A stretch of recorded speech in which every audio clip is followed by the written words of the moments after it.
বাস্তবে দেখেছি যে বিশাল অনুষ্ঠানটা কোরআনের কথা শোনানো হবে বলে ওরা সাজিয়েছে। এই অনুষ্ঠানটা আগস্টের 5 তারিখের আগে যদি কেউ করতে চাইতো 10 জায়গায় অনুমতি নেওয়া লাগবে। 6 তারিখ, 7 তারিখ, 8 তারিখে একটা ঘোষণা এসে গেছে ডক্টর মোহাম্মদ ইউনূসের পক্ষ থেকে।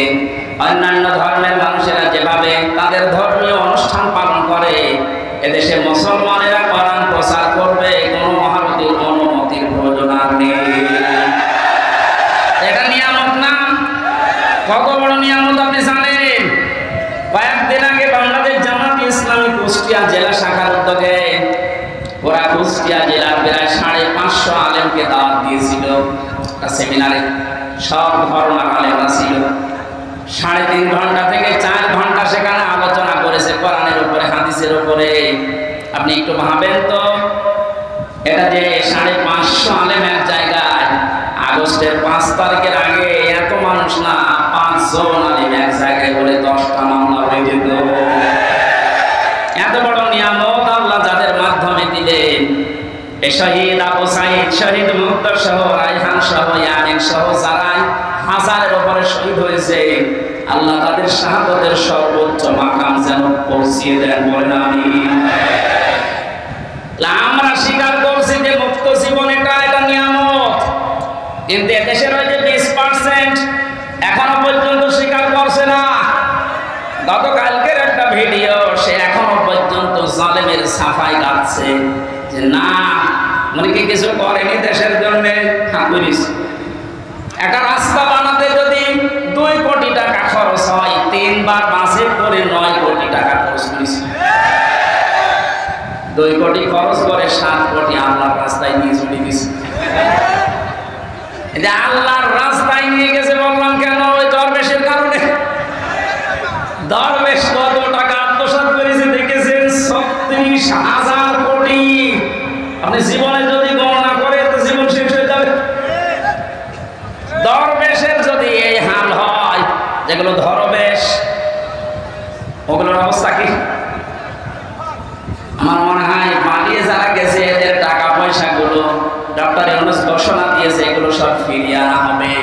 তাড়াতাড়ি করেন, সবগুলো ফিরিয়ে নিয়ে আসেন। শুধু ফিরিয়ে নিয়ে আসা না, যারা টাকা পয়সা আত্মসাৎ করেছে, বেগম পাড়া বানিয়েছে, এদের স্ত্রী সন্তান পুত্র যা আছে সব রাষ্ট্রের কাজে লাগান। টাকা পয়সাগুলো নিয়ে এসে আপনি একটু দেশের মানুষের কাছে দেন, দেখেন দেশটা দাঁড়িয়ে যাবে। কোনো অভাব নেই দেশে, অভাব শুধু সুষ্ঠু বন্টনে। এই সুষ্ঠু বন্টন যেন হয়, আমরা এরকম মানুষকে এখন সামনে চাই। কথা বলে ঠিক কিনা? ওনার যখন বললো যে আমার 2টা ছেলে হাফেজ আলেম হবে, আমার মন হৃদয় ভরে গেছে। এরকম মানুষকে আপনি দায়িত্ব দেবেন, যে মানুষগুলো কোরআনে কারিম নিজে পড়ে, সন্তানকে পড়ায়। আমি এর আগে শুনেছিলাম জনাব ভাই, যে টরিক ভাই নাকি মানে একটা মাদ্রাসা অলরেডি নিজে একা চালায়, এবং চুয়াডাঙ্গার ভেতরে ওটা নাকি একটা মডেল। কয়েকদিন আগে আমি মালয়েশিয়া ছিলাম, মিজানুর রহমান আনসারী ভাইয়ের সাথে কয়েকটা প্রোগ্রাম ছিল। উনি আমাকে বলছিল টরিক ভাই সালাম দিন, উনি আসবে বাংলাদেশে কিছুদিনের ভেতরে। কুষ্টিয়াতে একটা প্রোগ্রাম নেওয়ার কথা জানিয়েছি, কুষ্টিয়ার স্টেডিয়াম মাঠে। উনি আর আমি থাকবো, আপনারা ইনশাল্লাহ যাবেন, দাওয়াত দিয়ে দিল। চুয়াডাঙ্গাবাসী 100 জনের 80 জন আমরা এখন স্বীকার করে নিলাম যে হ্যাঁ, এটা আমাদের জন্য নিয়ামত। কিন্তু ওই জালেমরা তারা এখনো পর্যন্ত স্বীকার করে না যে এই স্বাধীনতা এটা নিয়ামত। কথা বলে না কেন? তাহলে নিয়ামত পাওয়ার পরে আমরা যারা 80 ভাগ শুকরিয়া আদায় করলাম, মুখ দিয়ে স্বীকার করছি যে হ্যাঁ এটা নিয়ামত, 20 ভাগ যারা আছে এখনো পর্যন্ত স্বীকার করছে না। আপনি মাঝে মাঝেই দেখবেন ওরা নতুন নতুন ইস্যু তৈরি করে 20 জন বিশৃঙ্খলা তৈরি করছে। প্রথম ওরা অমুসলিমদেরকে দিয়ে চেষ্টা চালিয়েছিল সংখ্যালঘু না দিয়ে। জামাতে ইসলামী কেন্দ্রীয় আমির দিন ডাক্তার শফিকুর রহমান ঘোষণা দিয়েছেন এই বাংলাদেশে কোনো সংখ্যাগুরু নেই। সুতরাং এই ইস্যু তুলে যারা মানুষের ভেতরে বিদ্রোহ তৈরি করতে চাচ্ছে তাদের হাতে পানি নেবে না ইনশাআল্লাহ। ন্যায় নেই, পৃথিবী বুঝে গেছে না এটা ওদের দুর্বিসন্ধি।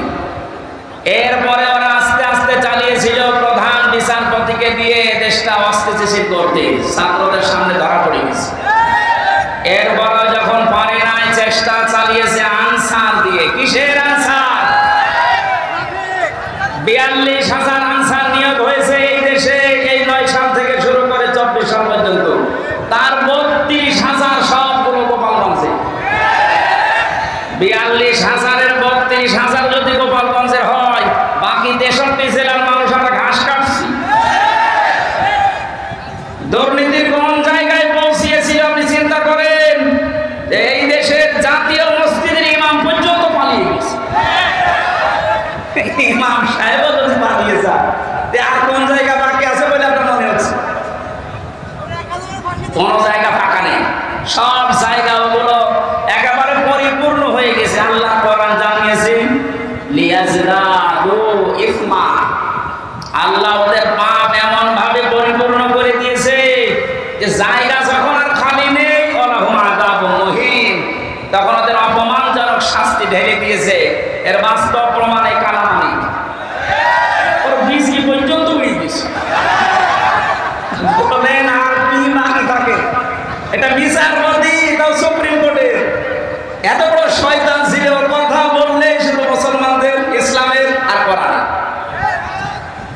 আর একজন বলতে বলে দেখলাম একজন কিক মেরেছে আদালতে, এমন একটা লাথি দিয়েছে, জালেমদের আমার মনে হয় এর চাইতে অপমান আর নেই। দরবেশের যে অপমান আমরা দেখেছি, দাড়ি কেটে নম হয়ে গেছে।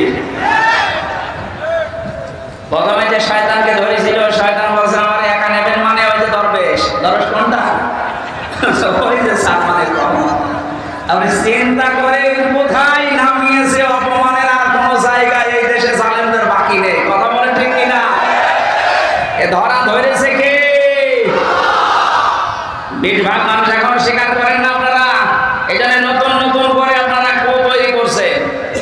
প্রধান বিচারপতিকে দিয়ে একবার চেষ্টা চালিয়েছে, পারে না। আনসারদেরকে দিয়ে চেষ্টা চালিয়েছে, ওটাও পারে না। যারা দায়িত্বে আছেন এই দেশের, এখন আহ্বান জানাবো, কিসের আনসার? পুলিশ ছাড়া যদি দেশ চলতে পারে, আনসার ছাড়া এক আগুন। এ বাহিনী বিলুপ্ত করে দেন, কোনো দরকার নেই। আনসার নাম নিস, আনসার মানে সাহায্য করা। কিসের সাহায্য করেন আপনি? যেই কয়টা ধরা পড়েছে সবগুলো বলছে আমাদেরকে মাঠে নামিয়েছে এই সাহায্য করার। ওরা এরপরে ডাক্তার লাগিয়েছে, পারে না। এরপরে গার্মেন্টস কর্মীদেরকে লাগাচ্ছে সামনে, এটাও পারবে না। ওদের যা চরিত্র আমি মনে হয় দেখতে পাচ্ছি, গলন্দ ঘাটের এই মেয়েদেরকে ওরা নামাবে। আর কি বলবো বলেন? এসব নিচু শব্দ আমার জানা নেই, কারণ ওদের চরিত্রের দিকে তাকিয়ে বললাম, এত নিচে নামতে পারে। জেলখানায় মানুষ এমনিতেই থাকে অসহায়। গিয়াসউদ্দিন মামুন এবং অপু ভাই আর আমি এক জায়গায় ছিলাম। আমাদের তিনজনকে টার্গেট নিয়েছিল যে সিসি ক্যামেরা রাখবে। ওই উপর থেকে শয়তান দেখতো, ওদের সাথে কেউ আমাদের সাথে কেউ কথা বললে তাড়াতাড়ি করে ওকে কল দিয়ে বলতো ওদেরকে তাড়াতাড়ি আনা। এমনিতেই আসি ফাঁসির কন্ডেম ছেলে, এরপরে 24 ঘন্টা তালা লাগান, এরপরে সামনে কারারক্ষী বসা, এরপরে যোগাযোগ বিচ্ছিন্ন, এরপরে যদি সিসি ক্যামেরা লাগিয়ে থাকে, বলেন তো কেমন লাগে? সুতরাং আমাদের উচিত, আমরা যেহেতু নিয়ামতের শুকরিয়া আদায় করার জন্য আয়াতটা পড়লাম, আমরা স্বীকার করছি 80% মানুষ যে আমরা আসলে এখন একটা নিয়ামত পেয়েছি। 2 নম্বরে মনের ভেতর একটা আলাদা শান্তি লাগবে, যেটা আমার লাগে, আপনাদের লাগছে না? 3 নাম্বারটা কি? নিয়ামতের শুকরিয়া আদায় করার জন্য 3 নাম্বার, আল্লাহ পাক বলেন যে নিয়ামতটা পেয়েছো এটা পৌঁছিয়ে দাও জায়গা মতো। আমি যেহেতু হাদিস পড়েছিলাম, ন্যায় বিচার কায়েম করার জন্য কোরআন লাগবে। এই জন্য এই নিয়ামতকে সর্বোচ্চ জায়গায় নেওয়ার জন্য কোরআনের বিধান রাষ্ট্রীয়ভাবে কায়েম করা লাগবে। বাবার কথা বলছিলাম, উনি চালিয়েছে, স্বামীও চালিয়েছে দেশ, বউও চালিয়েছে, চাচা চালিয়েছিল চোরপুরি, প্রত্যেকেই তো চালিয়েছে দেখলাম। ও বাংলার মুসলমানেরা, এখন শুধু দেখতে বাকি আছে আল্লাহর এই কালাম দিয়ে দেশটা চললে কেমন দেখা যায়। এটা দিয়ে বাংলার সংসদ চলুক, কারা চান দেখে।